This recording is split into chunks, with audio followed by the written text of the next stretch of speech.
మెడ నొప్పి, తల బరువుగా ఉండడము, నొప్పి అనేది మెడ నుంచి భుజాలకి రేడియేట్ అవుతూ ఉంటది గదా!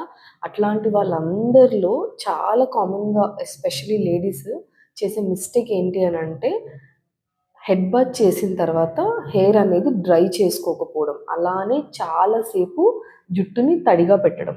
ఇది నేను ఖచ్చితంగా వద్దనే చెప్తాను. ఎందుకు అనంటే, ఎక్కువ సేపు తల మీద ఎప్పుడైతే ఆ తడి ఉంటదో, దానివల్ల ఏమవుతది అనంటే, మెడ భాగంలో కోల్డ్ ఇన్వేజన్ అంటాం యాక్యుపంక్చర్‌లో. అంటే ఆ చలి అనేది మజిల్స్‌లోకి వెళ్తదనమాట.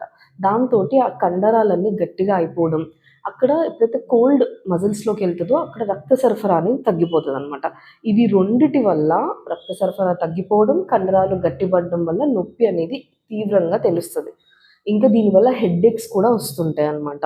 సో, హెడ్ బాత్ చేసిన వెంటనే ఎండలో అయినా కూర్చోండి కొద్దిసేపు. లేదంటే హెయిర్ డ్రైయర్ ఉంటది గదా! హాట్ హెయిర్ బ్లో అది కొద్దిసేపన్నా ఖచ్చితంగా చేయాలన్నమాట.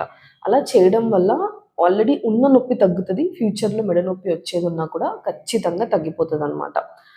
ఇంకోటేంటి అంటే హెడ్ బాత్ చేయగానే కొంతమంది ఫ్యాన్ కింద అట్లా గూడా డ్రై చేస్తుంటారు. అది కూడా అబ్సల్యూట్‌లీ రాంగ్. ఆల్రెడీ తడి దాంట్లో మళ్ళీ కోల్డ్ విండ్ ఇన్వేషన్ అంటాం. ఇది గూడా చాలా భయంకరమైన కాంబినేషన్. సో, అది గూడా మెడ నొప్పిని ఇంకా ఎక్కువ చేస్తది. సో, ఇట్లా చిన్న చిన్న టిప్స్ అది ఫాలో అవ్వండి.